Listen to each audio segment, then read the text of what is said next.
Hello everyone, मैं अभिषेक फिर से हाजिर हूँ आपके सामने आपके अपने YouTube channel JKSSP online tutorial में। तो गाइस, मुझे उम्मीद है आप सभी बढ़िया होंगे और अच्छे तरीके से हमारे लेक्चर सीरीज़ को देख रहे होंगे। तो गाइस, सबसे पहले बात करते हैं कि हमने जो आपका फर्स्ट टॉपिक है उसको कंप्लीट कर दिया है। ठीक है, जिसने वो वीडियोज़ नहीं देखी, फर्स्ट ऑफ ऑल आप उन्हें देखिए।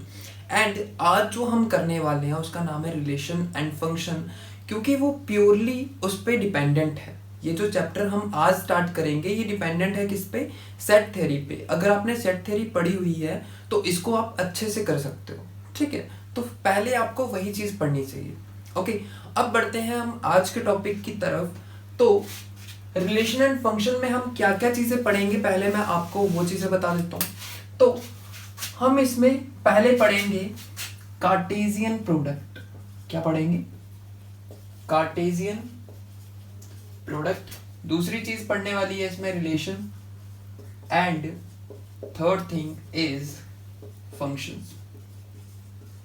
ठीक है, तो आज हम देखते हैं कितना कंप्लीट होता है। ठीक है, तो स्टार्ट करते हैं कार्टेशियन प्रोडक्ट से। क्लियर है? कार्टेशियन प्रोडक्ट क्या होता है, तो वहीं से स्टार्ट करते हैं हम आज का। अगर मैं कार्टेशियन प्रोडक्ट की बात करूं तो कार्टेशियन में आप देख रहे हो प्रोडक्ट। प्रोडक्ट का मतलब होता है मल्टीप्लाई। अब मल्टीप्लाई किन के बीच में? आपने पहले कौन सा टॉपिक पढ़ा था? सेट। तो दो सेट्स के बीच में, दो या दो से ज्यादा सेट्स के बीच में जो प्रोडक्ट होता है उसको हम कार्टेशियन प्रोडक्ट बोलते हैं। अब प्रोडक्ट हम करेंगे कैसे, वो हम आज पढ़ेंगे कि किस तरीके से हम प्रोडक्ट करते हैं।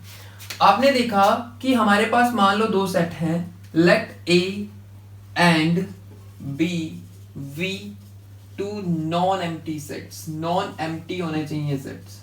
ठीक है, दो नॉन एम्प्टी सेट्स होने चाहिए। ठीक है, तो उनकी डेफिनेशन ये है कि दो सेट का हम मल्टीप्लिकेशन कैसे करते हैं। तो इसको मैं अरेंज करता हूं सेट बिल्डर फॉर्म में। किस फॉर्म में? सेट बिल्डर फॉर्म में। सेट बिल्डर फॉर्म में इसको क्या बोलते हैं? The set of all A B bracket such that A belongs to capital A and B belongs to capital B। ठीक है, ये इसकी डेफिनेशन है। इस तरीके से इसको डिटरमाइन किया जाएगा।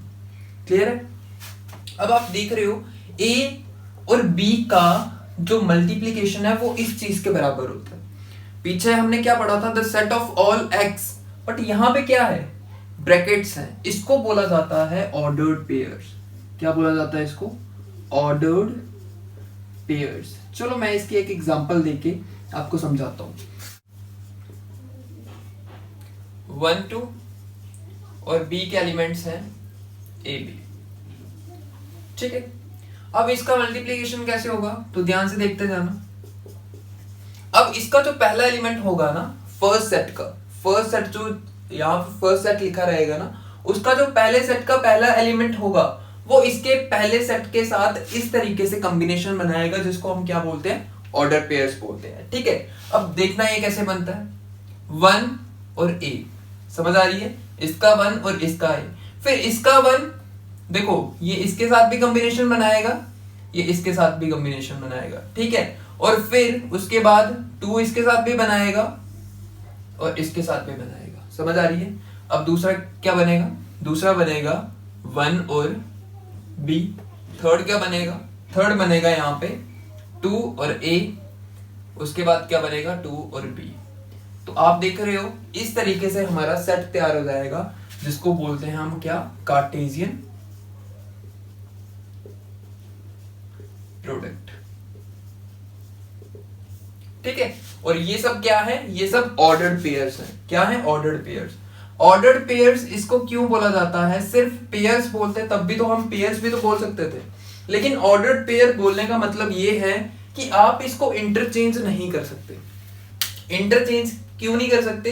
तो ध्यान से देखना, अगर उन्होंने बोला है कि इसका जो फर्स्ट एलिमेंट होगा वो ए सेट को बिलोंग करेगा और जो सेकंड एलिमेंट होगा वो बी सेट को बिलोंग करेगा, मतलब इन सभी ऑर्डर्ड पेयर्स का, जितने भी ऑर्डर्ड पेयर्स बने हैं, उसका जो पहला एलिमेंट होगा, पहला पहला पहला पहला, ये जो पहले एलिमेंट्स होंगे ये किसको बिलोंग करेंगे, पहले सेट को, मतलब ए सेट को, जो यहाँ पे पहला सेट लिखा रहेगा। और जो दूसरे एलिमेंट होंगे ए बी ये किसको बिलोंग करेंगे, सेकंड सेट को। और अगर हम बोलें कि बी और ए का कार्टेशियन प्रोडक्ट हमने निकालना है, तो उसका आंसर क्या होगा, फिर बी के एलिमेंट्स को आप पहले लिखोगे। बी के एलिमेंट्स क्या हैं, ए, और ए के क्या हैं 1 2। ठीक है, अब आपने देखा बी के एलिमेंट्स, ए को उठाएंगे हम पहले और ए के साथ 1 का रिलेशन बनाएंगे। दूसरा क्या, ए के साथ 2 का बनाएंगे। समझ आ रही है, ए के साथ 1 का, ए के साथ 2 का। उसके बाद बी के साथ 1 का और बी के साथ 2 का रिलेशन बनाएंगे। इस तरीके से हम इसको अरेंज करेंगे और इनको बोलते हैं ऑर्डर्ड पेयर्स। क्यों, क्योंकि हम इनको इंटरचेंज नहीं कर सकते।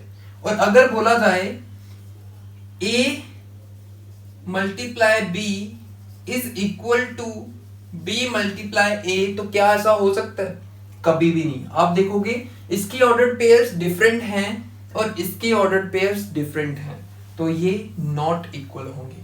क्या होंगे, नॉट इक्वल होंगे। समझ आ रही है। और एक और चीज अगर देखी जाए कि अगर मैं बोलूं number of elements in a multiply b is equal to number of elements in b multiply a, तो क्या आप इस चीज से एग्री करते हो, ये बराबर होंगे। समझ आ रही है। Number of elements in a into b, elements का क्या मतलब है, कितने एलिमेंट्स है इसमें, 1 2 3 और 4। इसमें कितने एलिमेंट्स है, 1 2 3 और 4। नंबर ऑफ एलिमेंट्स तो दोनों में सेम ही होंगे। तो आप यहां से बोल सकते हो कि a multiply b is not equal to b multiply a, but number of elements in a multiply b is equal to number of elements in b multiply a is equal to 4। ठीक है, not equal to 4। Actually आपका जो भी answer रहेगा, जो भी questions रहेंगे, उसमें ये चीज तो जनरल रहेगी कि आपका जो number of elements in a cross b is equal to number of elements in b cross a। Clear है। अब बढ़ते हैं आगे। देखो, तो कार्टेशियन प्रोडक्ट की कुछ प्रॉपर्टीज हैं, इसको भी ध्यान से देख लीजिए। ठीक है, इसमें क्या है कि टू ऑर्डर्ड पेयर्स का तो आपको पता चल गया होगा कि दो ordered pairs are equal. Ordered pairs equal if and only if. Ordered pair equal तभी हो सकते हैं जब corresponding first element are equal, जब उसके कॉरेस्पॉन्डिंग पहले एलिमेंट क्या होंगे, इक्वल होंगे, और सेकंड एलिमेंट्स भी क्या होंगे, इक्वल होंगे। मान लो ऑर्डर्ड पेयर की मैं एक एग्जांपल दे देता हूं, जैसे 1 और a है, वो बराबर होंगे 1 और a के ही। तो समझ आ रही है, क्यों, क्योंकि इसके पहले इसका पहला और इसका पहला एलिमेंट सेम होना चाहिए और इसका दूसरा एलिमेंट भी सेम होना चाहिए। उस टाइम पे आप बोल सकते हो कि ऑर्डर्ड पेयर क्या है, इक्वल है। ठीक है, तो ऑर्डर्ड पेयर इक्वल कब होंगे, जब उसका पहला एलिमेंट और दूसरा एलिमेंट दोनों सेम होंगे, तब आप ऑर्डर्ड पेयर्स को इक्वल बोल सकते हो। ठीक है, उसके बाद सेकंड प्रॉपर्टी ये है कि A एक सेट है, A is a finite set बोल सकते हो। ठीक है, जिसमें कुछ भी एलिमेंट्स हैं, और B एक एम्प्टी सेट है। एम्प्टी सेट का मतलब है जो खाली होता है, जो 5 के बराबर होता है। तो आंसर क्या आएगा उसका, अगर आप मल्टीप्लीकेशन करते हो उसकी, तो उसका आंसर भी 5 ही आएगा। समझ आ रही है। उसके बाद अगर आप 3 का प्रोडक्ट कर दो, अगर आप 3 नंबर्स का प्रोडक्ट कर दो, तो उसका भी आंसर क्या आएगा। ठीक है, उस टाइम पे बनेगा ऑर्डर्ड ट्रिपलेट। क्या बनेगा, ऑर्डर्ड ट्रिपलेट। उस टाइम पे ऑर्डर्ड ट्रिपलेट बनेगा। समझ आ रही है। ए बी और सी 3। ठीक है, और ये तीनों किसको बिलोंग करेंगे, ए को, क्योंकि तीनों सेट कौन से हैं, ए सेट ही तो है। तो इसमें जो भी एलिमेंट्स होंगे वो वही एलिमेंट्स होंगे जो ए सेट को बिलोंग करते हैं। समझ आ रही है। अब उसके बाद अगर देखें, ए इज अ सेट, ए एक सेट है और बी एक इनफाइनाइट सेट है, तो इसका आंसर क्या बनेगा, इसका आंसर भी इनफाइनाइट ही बनेगा। तो ये समझ आ रही है, ये कुछ 4 प्रॉपर्टीज है इसकी, तो ये काफी इंपॉर्टेंट है, इसको याद रखिएगा। तो आगे हम क्वेश्चंस करते हैं इसके, ताकि आपको क्लैरिटी मिल जाए इस चैप्टर की। आज मैं पहले दिन ही सारा कुछ नहीं करवाऊंगा, क्योंकि वो एक बर्डन सा बन जाएगा आपके ऊपर, तो मैं इसको धीरे धीरे करवाऊंगा। आज का टॉपिक थोड़ा छोटा रखूंगा मैं, कल हम रिलेशन पढ़ेंगे, उसको अच्छे तरीके से पढ़ेंगे और फिर हम प्रोडक्ट जो फंक्शन है उसको करेंगे और 3-4 दिन में इसको कंप्लीट कर देंगे। ठीक है, उसके बाद मैं आपको एमसीक्यूज दूंगा प्रैक्टिस के लिए और फिर हमारा ये टॉपिक भी खत्म हो जाएगा, फिर बढ़ेंगे आगे। ओके, तो अब देखते हैं आगे क्या करना है। तो गाइस ये रहा आपके सामने फर्स्ट क्वेश्चन। इस क्वेश्चन में क्या है, इसमें दिया हुआ है दो ऑर्डर्ड पेयर्स क्या हैं, बराबर हैं। ये दिए हुए हैं कि अगर ये बराबर हैं तो आपने फाइंड करना है एक्स और वाई। तो मैंने आपको बताया था कि दो जब ऑर्डर्ड पेयर बराबर होते हैं वो तभी हो सकते हैं जब इसका जो पहला एलिमेंट होगा वो पहले के बराबर होगा और इसका जो दूसरा एलिमेंट होगा वो इसके दूसरे के बराबर होगा। तो समझ आ रही है? इसको आप कैसे करोगे, इसको आप करोगे x/3 + 1 = 5/3 एंड दूसरी साइड आप क्या करोगे y - 2/3 = 1/3। क्लियर है? ठीक है, तो आप इस तरीके से करोगे इसको। अब आपने देखा इसमें मैं क्या करूंगा, 1 यहाँ पे प्लस क्या दूसरी साइड जाएगा तो माइनस का हो जाएगा, तो ये बन गया 5/3 - 1। क्लियर? अब आपने देखा कि x/3 एलसीएम लिया तो यहाँ पे क्या बन जाएगा 5 - 3/3, ये तो आप कर ही लोगे 2/3। तो x/3 कितना आया 2/3 और नीचे वाले 3 कैंसिल हो गए, तो आपका आंसर क्या आ गया x = 2। x कितना आ गया 2। अब y की अगर बात करें तो y कैसे निकलेगा, यहाँ पे -2/3 माइनस का है, दूसरी साइड जाके प्लस का हो जाएगा, तो 1/3 + 2/3 कितना हो गया, नीचे 3 आ गया, ऊपर 1 + 2 कितना बनेगा 3/3, 3 कैंसिल, आंसर कितना आ गया y = क्लियर है? तो इस तरीके से आप x और y को निकाल सकते थे। अब इसको अगर चेक करना चाहते हो तो आप चेक भी कर सकते हो, जैसे आपको दिख रहा है कि x की वैल्यू कितनी है। ठीक है, अगर आप इसको चेक करना चाहते हो तो चेक भी कर सकते हो। x/3 + 1, तो x की जगह 2 पुट कर दो, तो ये बन गया 2/3 + 1। ठीक है, 3 यहां चला जाएगा तो कितना बन जाएगा 2 3/3 = 5/3। बन गया पहला 5/3। ठीक है, तो ये 5/3 के ही बराबर है। दूसरे को अगर चेक करेंगे तो y - 2/3 है ना, तो y की जगह हम 1 पुट करेंगे, 2/3 करेंगे, तो एलसीएम लिया तो क्या बन गया ये 3 - 2/3, तो ये बन गया 1/3। समझ आ रही है? तो इस तरीके से हम बोलेंगे कि ये दोनों ऑर्डर पेयर क्या हैं, बराबर हैं। समझ आ रही है? अब बढ़ते हैं अगले क्वेश्चन की तरफ। तो गाइस ये रहा आपके सामने सेकंड क्वेश्चन। अगर इस तरीके का क्वेश्चन आपको आ जाता है तो उसमें A निकालना है, तो उसको आप कैसे फाइंड करोगे। अब आपको पता है यहाँ पे बनता है ऑर्डर ट्रिपलेट। ठीक है, तो उसको कैसे करोगे आप, A के एलिमेंट आपको दिख रहे हैं -1 1, तो तीनों A के साथ ही आपने करना है। तो आप इसको किस तरीके से अरेंज करोगे, पहले मैं करके बताता हूं आपको। -1 1, ठीक है, इसको मल्टीप्लाई करना किसके साथ -1 1, इसको मल्टीप्लाई करना किसके साथ -1। ठीक है, समझ आ रही है? अब आपने क्या करना, ऑर्डर ट्रिपलेट कैसे बनेगा, आपने पहला एलिमेंट लेना है इसका पहला एलिमेंट लेना है, इसका भी पहला लेना है और इसका भी पहला लेना है। समझ आ रही है? तो क्या बना दिया आपने, पहला ऑर्डर ट्रिपलेट क्या बन गया -1 -1 -1। ठीक है, अगर दूसरे की बात करें, दूसरे का किसके बराबर होगा, इसका पहला ही लेना है, इसका भी पहला ही लेना है और इसका दूसरा ले लेना है। समझ आ रही है? इसका पहला, इसका भी पहला और इसका दूसरा, तो ये क्या बन गया -1 और 1। उसके बाद आपने क्या करना है, इसका पहला लेना है, इसका दूसरा लेना और इसका पहला लेना, पहला दूसरा पहला, क्या बन गया -1 1 और -1। उसके बाद इसका पहला ही लेना है, इसका दूसरा ही लेना और इसका भी दूसरा लेना, तो ये क्या बन गया -1 1 और 1, 4 बन गए। अब इसको वैसे ही रखना है, लेकिन इसका अब सेकेंड एलिमेंट ले लेना। ठीक है, अब ये क्या बन गया 1 -1 -1, दूसरा 1 -1 1, तीसरा आ गया 1 1 -1 और उसके बाद आ गया 1 1 और 1।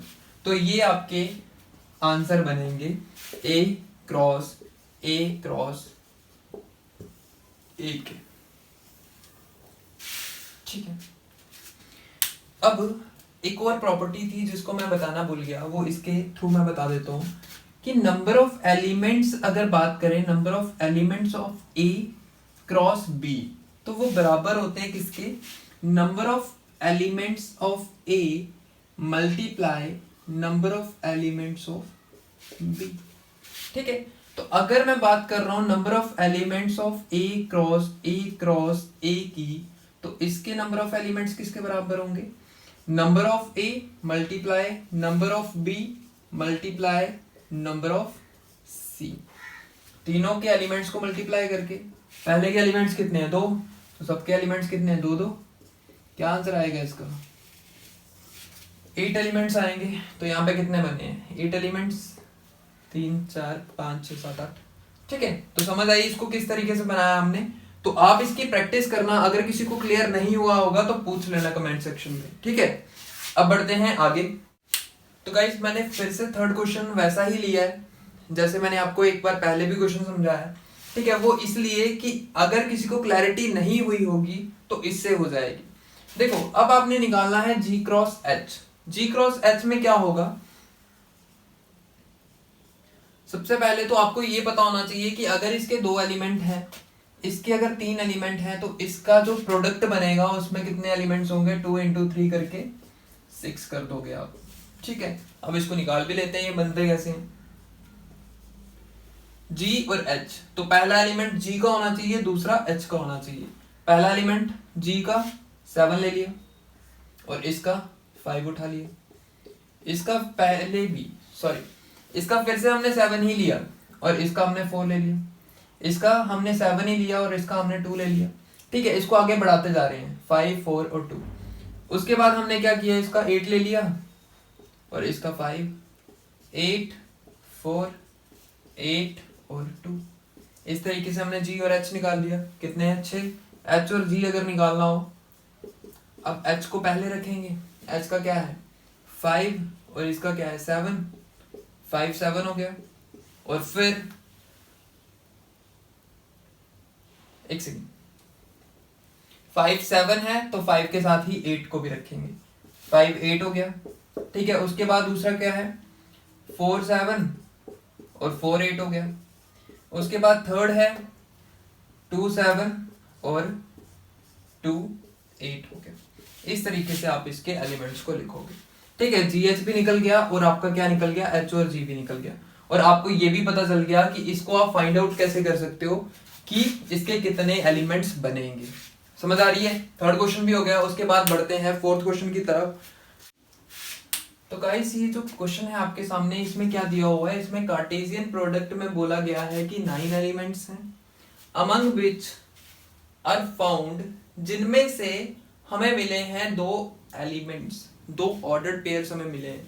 इस सेट में से हमें 2 ऑर्डर्ड पेयर्स मिल चुके हैं जिसमें ये और ये उसके क्या है ऑर्डर्ड पेयर्स हैं। ठीक है, उनके बीच में ये एलिमेंट्स हैं। अब आपने क्या निकालना है, आपने सेट ए को निकालना है, सेट ए को फाइंड करना है कि सेट ए क्या है और साथ में remaining element of A cross ए। समझ आ रही है कुछ। देखो, ए क्रॉस ए मतलब कार्टेशियन प्रोडक्ट है जिसमें कितने एलिमेंट्स हैं 9 एलिमेंट्स। ठीक है, उसके बाद उन्होंने बोला है कि इन 9 एलिमेंट्स से, इन 9 एलिमेंट्स के बीच में से हमें 2 एलिमेंट्स का पता है, 2 एलिमेंट्स का पता है कि ये उसके 2 एलिमेंट्स हैं, मतलब 2 ऑर्डर्ड पेयर्स हैं उसके। ठीक है, अब हमने फाइंड करना है कि सेट ए क्या होगा और इसके रिमेनिंग एलिमेंट्स क्या क्या होंगे। तो इस क्वेश्चन को ध्यान से देखना। ठीक है, अगर 9 एलिमेंट्स हैं तो ध्यान से देखना, आपने एक डेफिनेशन पढ़ी थी जिसमें बोला गया था ए बिलोंग करेगा ए को एंड बी बिलोंग करेगा बी को। क्लियर है। अब ऑर्डर्ड पेयर आपको दिख रहे हैं और ऑर्डर्ड पेयर किसके हैं, ए क्रॉस ए के। ठीक है, अब आपको इस चीज का पता है, एक फॉर्मूला और है, उसको भी देख लो। आपको मैंने बोला है A क्रॉस B के नंबर ऑफ एलिमेंट्स की अगर बात करें, A क्रॉस B के नंबर ऑफ एलिमेंट्स की अगर बात करें, वो किसके बराबर होगा? Number of elements in A multiply number of elements in. Clear है? ठीक है। अगर मुझे बोला गया है कि कार्टेशियन प्रोडक्ट में इतने एलिमेंट्स हैं, तो मैं इसको ऐसे लिख सकता हूं, number of elements in A cross A कितने? 9। ठीक है, कोई दिक्कत यहां तक नहीं है। अब आपने देखा कि n A क्रॉस A इतने हैं, तो ये किसके बराबर होता है? बेसिकली ये चीज इसके बराबर होती है, तो मैं इसमें भी ये चीज पुट कर देता हूं, लिख सकता हूं मैं इसको ऐसे। ठीक है, कोई दिक्कत नहीं है। अब आपको पता है कि ये दोनों किसके बराबर है? 9 के। तो किसको 2 बार मल्टीप्लाई करके 9 आता है? किसी एक ही नंबर को 2 बार मल्टीप्लाई करके, या अगर ऐसे नहीं होता तो आप देख रहे हो ये सेम नंबर को अगर 2 बार प्रोडक्ट करोगे तो इसका मतलब होता है इस नंबर का स्क्वायर। इस नंबर का स्क्वायर किसके बराबर है? 9 के। स्क्वायर दूसरी तरफ जाके क्या बनता है? रूट बन जाता है, स्क्वायर रूट बन जाता है। अगर स्क्वायर रूट बनेगा तो n क्या बन जाएगा? Square root. अब स्क्वायर रूट किसके साथ कटता है? स्क्वायर के साथ। तो आपको पता है कि स्क्वायर रूट 3 मल्टीप्लाई 3 का बनेगा, 3 का स्क्वायर बन जाएगा, स्क्वायर और रूट आपस में कट जाएंगे और इसका आंसर क्या आएगा? 3। तो नंबर ऑफ एलिमेंट्स इन ए में कितने एलिमेंट्स होंगे? तो 3 एलिमेंट्स होंगे। कितने एलिमेंट्स होंगे? 3 एलिमेंट्स होंगे। अब आपको फाइंड करना है वो 3 एलिमेंट्स कौन से होंगे, क्योंकि हमने सेट ए को फाइंड करना है। हमने ये नहीं पता करना कि नंबर ऑफ एलिमेंट्स कितने हैं, ठीक है, हमने ये पता करना है कि एलिमेंट कौन कौन से हैं इसके बीच में। तो अब आपने देखा एलिमेंट ये और ये हैं, ऑर्डर्ड पेयर। अब आपको पता है कि इसके जो एलिमेंट्स होते हैं, पहला एलिमेंट पहले सेट को बिलोंग करता है, दूसरा एलिमेंट दूसरे सेट को बिलोंग करता है। समझ आ रही है? लेकिन इसमें तो दोनों सेट सेम ही है, दोनों सेट इसमें क्या है? एक ही है। लेकिन मैं मान लो पहले वाले की बात करता हूं कि पहला एलिमेंट मुझे दिखा -1, तो किसको बिलोंग करेगा? ये सेट ए को। तो मतलब ये किस में होगा? सेट ए में -1 होगा। क्लियर है? क्योंकि -1 किसको बिलोंग कर रहा है? सेट ए को। 0 किसको बिलोंग कर रहा है? पहला एलिमेंट है ना, किसको बिलोंग करेगा? सेट ए को। तो 0 भी है इसमें। समझ आ रही है? अब थर्ड एलिमेंट कौन सा होगा? अब मुझे पता है दोनों साइड, पहला भी सेट ए है, दूसरा भी सेट ए है, तो दूसरा एलिमेंट भी किसको बिलोंग करेगा? सेट ए को ही बिलोंग करेगा। और दूसरा एलिमेंट कौन सा है? यहाँ पे तो 0 था, 0 ऑलरेडी लिखा हुआ है, और दूसरा एलिमेंट कौन सा हो गया? 1। तो क्या आ गया आंसर इसका? A -1 0 1। ये आपके ए सेट के एलिमेंट हैं। अब हमने निकालना है remaining element of A cross A, तो उसको भी निकाल लेते हैं। मिटा दूं इसको।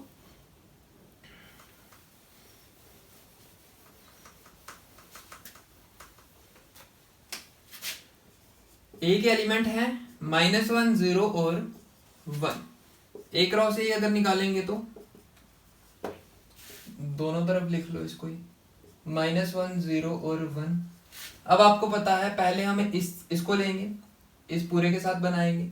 -1 -1 पहला ऑर्डर्ड पेयर, -1 0 दूसरा ऑर्डर्ड पेयर, ठीक है। उसके बाद -1 और 1 तीसरा ऑर्डर्ड पेयर। उसके बाद 0 -1 दूसरा ऑर्डर्ड पेयर, 0 0 0 और 1। उसके बाद आ जाता है 1 -1, ठीक है, ऑर्डर्ड पेयर, 1 0 ऑर्डर्ड पेयर, और 1 के साथ 1 का। तो ये आपके पास कितने आ गए? 9 ऑर्डर्ड पेयर्स आ गए, 9 एलिमेंट्स आ गए। अब आपने निकालने थे रिमेनिंग, तो इनको सब्ट्रैक्ट करके बाकी आपके आंसर होंगे, ठीक है। -1 0 है 0 1 है, कहाँ पे 0 1, ठीक है। तो समझ आ रही है? इस तरीके से आप इस तरह के क्वेश्चनों को सॉल्व करोगे। तो आज का सेशन हम यहीं पे खत्म करते हैं, क्योंकि मैं ज्यादा आप पे थोड़ा मतलब बर्डन नहीं डालना चाहता, इसलिए मैं आज का सेशन यहीं पे खत्म करता हूँ, ठीक है। कल हम पढ़ेंगे रिलेशन, और इसको आप अच्छे से देख के आना। जो भी हमने थोड़ा सा ही पढ़ा है लेकिन उसको अच्छे से देखना, तभी आपको रिलेशन क्लियर होगा। ठीक है। कार्टेशियन प्रोडक्ट मुझे उम्मीद है आपको क्लियर हो गया होगा। अगर क्लियर हो गया है तो बहुत अच्छी बात है। ठीक है, लेकिन इसकी ज्यादा से ज्यादा प्रैक्टिस करिए। जितने भी क्वेश्चंस आपके पास अवेलेबल हैं 11th की बुक में है या जहां कहीं से भी आपको मिलते हैं, तो आपको उसको कलेक्ट करना है और ज्यादा से ज्यादा क्वेश्चनों को सॉल्व करना है। बाकी हमारी तरफ से ऑल द बेस्ट है। ठीक है, अच्छे से तैयारी करो। ओके।